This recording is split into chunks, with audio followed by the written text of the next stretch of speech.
Ding dong, ding dong, ding dong, ding dong, ding dong. Oh, hey guys, I'm just going ding dong thoughts as I always do. I always say the ding dong when I'm thinking, public or private, whatever. Anyways, it's 11:20 p.m. July the 2nd on, no, actually, yeah, I don't know how these bugs are getting in and so forth.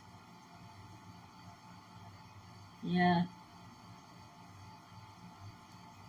it's tough.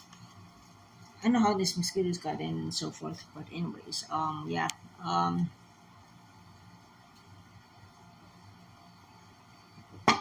I just got bit in the hand. How the hell did that happen? How are they getting in here? Anyways, yeah, it's 11:20 p.m. Day after Canada Day. Wow, 2025. Some people are still shooting off fireworks. I suppose that would be normal, considering there's so many they overbought. They have to set them off now. What I don't understand is why do people set off fireworks in the daytime? Just stupid in my opinion. Anyways, just my passing thought right now. As I was coming home and in the daytime early on, someone was blasting fireworks in the daytime as well. After I got to the hospital. But yeah, anyways, let's get case in point and so forth. Yeah, I got bit badly by a mosquito. How'd they get in here? Of course, cardboard's kind of open again. Anyways, it doesn't matter. I don't give a damn. Main thing I'm thinking right now is the difference between me and him. Like in my idea of a relationship, I'm 53 years old. I'm a Scorpio. I'm not oversexed as the horoscope says, and so forth. And for some reason, he emphasizes that sex, fuck off mosquito. How the hell are they getting in here? They're biting like crazy. Okay, I'll fix that in a second. Got bit already once in my own apartment. Anyways, yeah. Thing is, with him, fucking mosquitoes.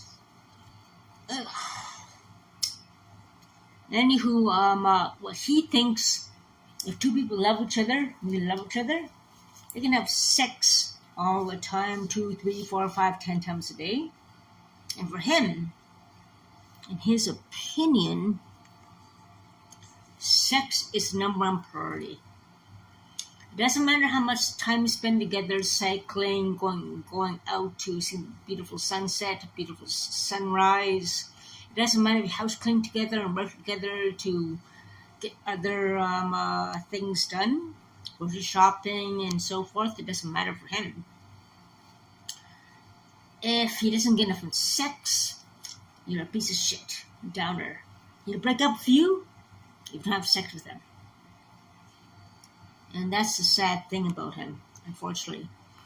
And it is a power struggle for him. Like, fucking mosquitoes. Anyways, I might as well be in the damn swamp. There's going that many coming in here. But mosquitoes are out and about, apparently.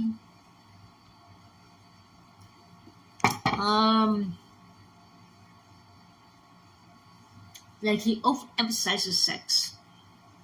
Like he thinks sex is number one priority. Doesn't matter if you have hobbies together, interests together, you love cooking together, and so forth. You love doing things together, cleaning the house together. Apparently, that means nothing to him. If you have sex with him several times a day, he's happy. He cuts out the fact that you do other things together. He just cuts that out basically out of the equation, unfortunately. And I don't know exactly where that comes from. Even his cousin says, what's wrong with me because I don't have sex with him? His cousin does drugs and everything, all that jazz. And yeah, it's basically manipulation and brainwashing and so forth and all that jazz, unfortunately. So I knew right then and there it's not going to work. If family's going to interfere that I don't have sex with him enough, especially when it does drugs and so forth, it's not going to work between him and me. I'm not going to go through that the rest of my life, struggling and fighting family members, saying that if I don't have sex with him, it's not worth it, despite all the similarities other than like every healthy relationship. There's not rely just on sex. So he's brainwashed. He's totally brainwashed that sex is the number one priority, and having things in common doesn't give a damn. He's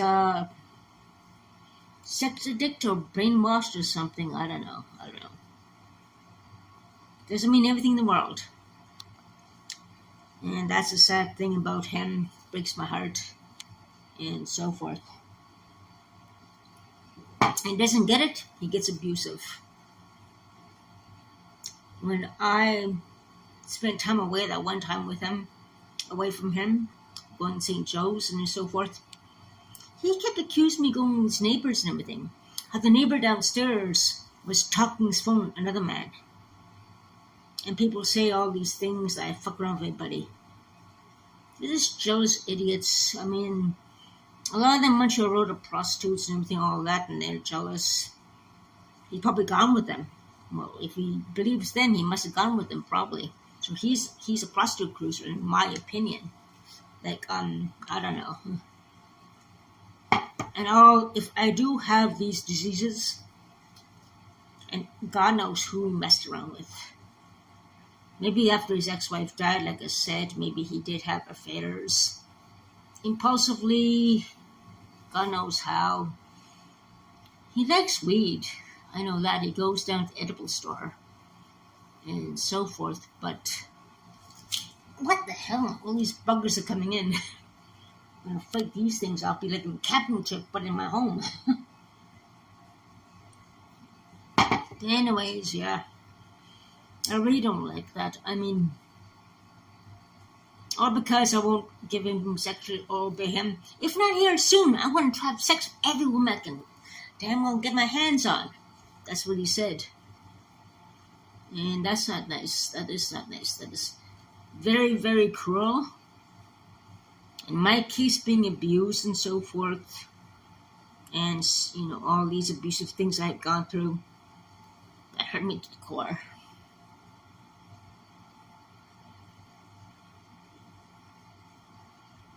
And that's it for me. It's not going to last. It's going to be like that. We insist that sex is the number one priority of everything else you have in common. And that is very sad. It's not a one-way street. It's a two-way street. I mean, it's just not supposed to be that way. And that's a very, very sad thing.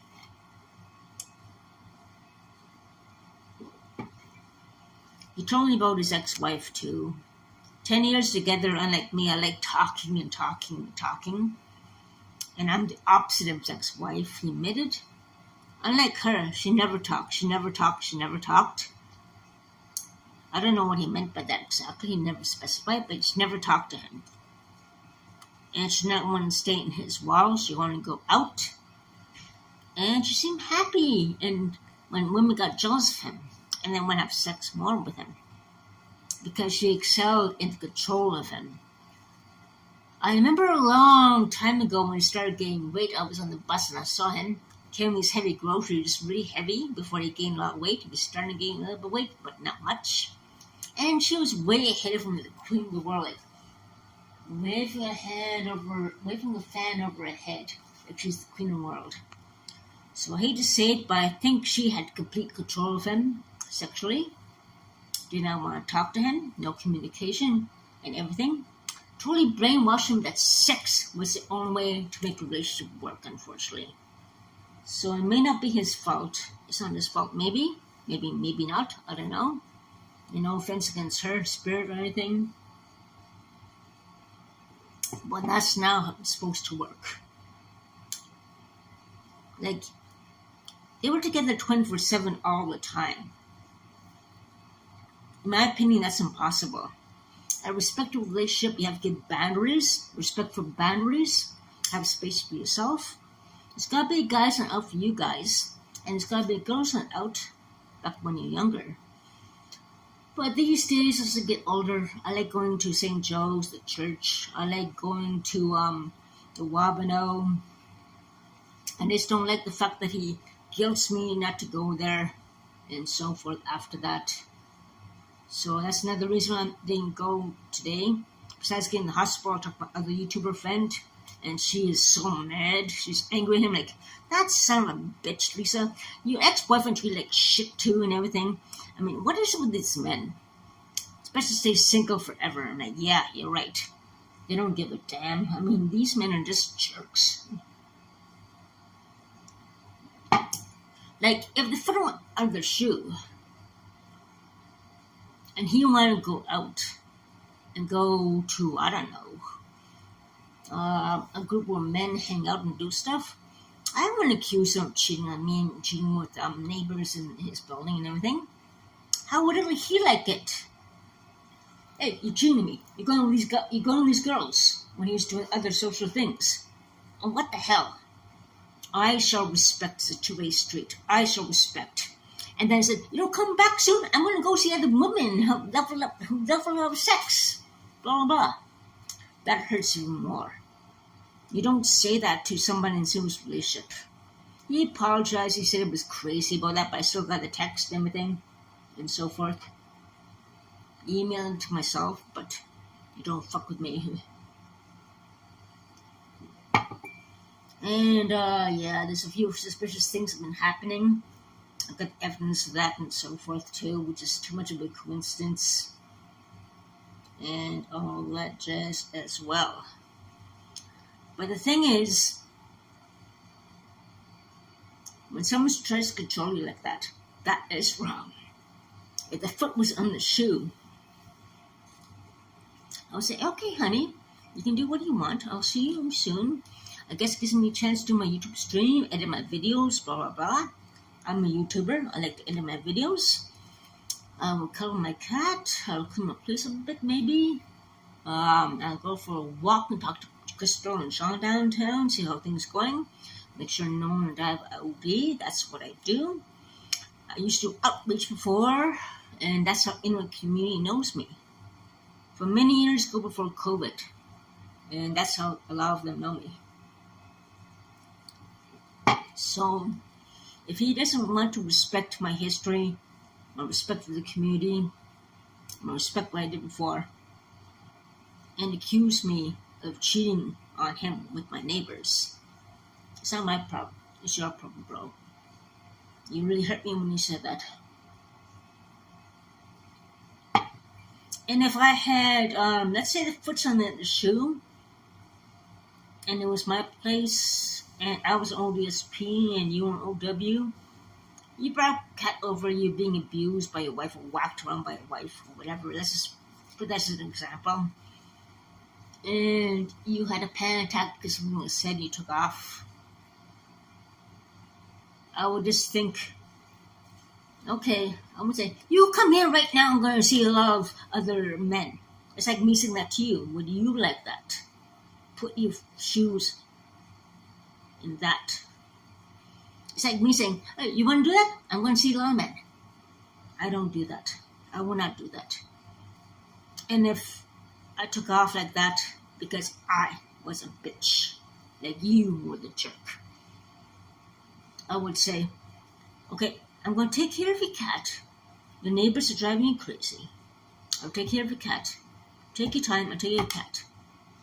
I want to make things worse and call animal control because you're an asshole. I'll be more respectful, understanding that you abuse the relationship, I'm not do that. I'll make sure your pet is safe and not do what you did. And that is the difference between you and me. I'm more compassionate and better than you. What you did is utterly disgusting, evil, and degrading toward these people. I'm not do that to someone I love. And that's what makes you an abuser.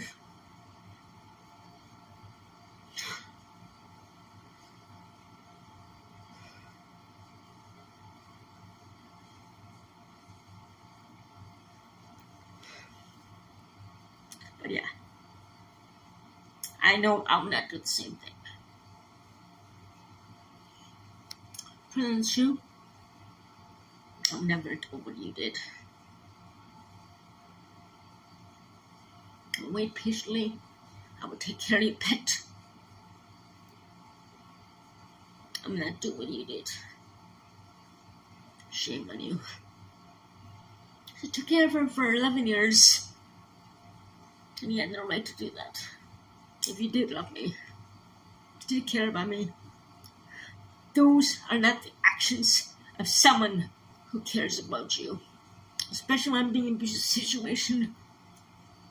I will not do that. If you're in an abusive situation, put on the shoe, we still take care of the cat. Proudly and gently. Not call animal control, saying that you abused your own cat.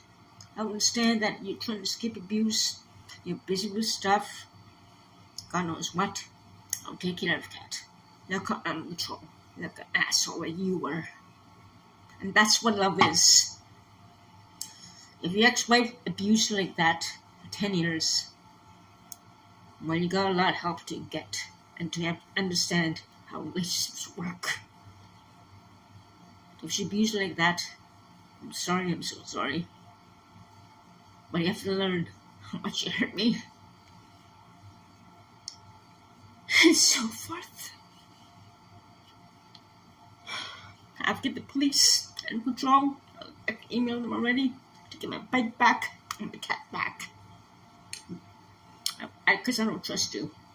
What you did was totally cruel, controlling, and abusive. That's truth to you, me. I would never have done that to you. It's what's on the shoe. Two-way street, brother.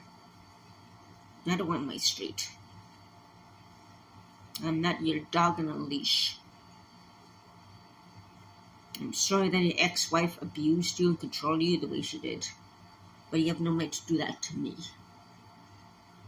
Anyways, yeah. That is the core of an unhealthy relationship. Yeah. So I'll get the police involved, animal control involved, I'll email animal control, I'll get Wappano involved, I'll get my cat back, my bike back, because I don't trust him. He was abused that much, he's abusive toward me. That's not my problem, and look at me abused. I don't trust him. Nope, I don't trust him. And I'm not going to trust that man for the rest of my life. And I swear to God for that. I swear to God, Meg Witch, I will never trust a man ever again. Take care, stay safe, and unhealthy relationships can damage you for life. In my case, forever. Take care, my friends. Stay safe. Friends are better. Respect. And there are people who prove themselves to be friends to me. Crystal, Sean, you guys are cool. My special Crystal, Meg Witch, and I'll talk to you guys soon.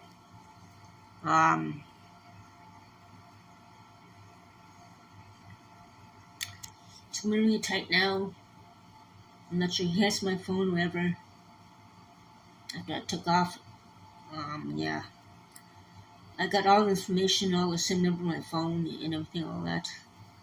And we'll see what's what about that. These neighbors are harassing me. The one who originally harassed me with the mustache outside. Give me head, said that 3 times. I ignored him. sexual harassment again. The guy who lives down the hall, who was sentenced and charged for uttering threats, he's starting up again too, and I don't know what to do. I guess I'm on my own, and yeah, we'll see what happens next. Take care, my bitch. Oh, my happiness gone. My cat, my bag. There's nothing to hold on to. Except you guys. Love you guys. Take care. Talk to you soon.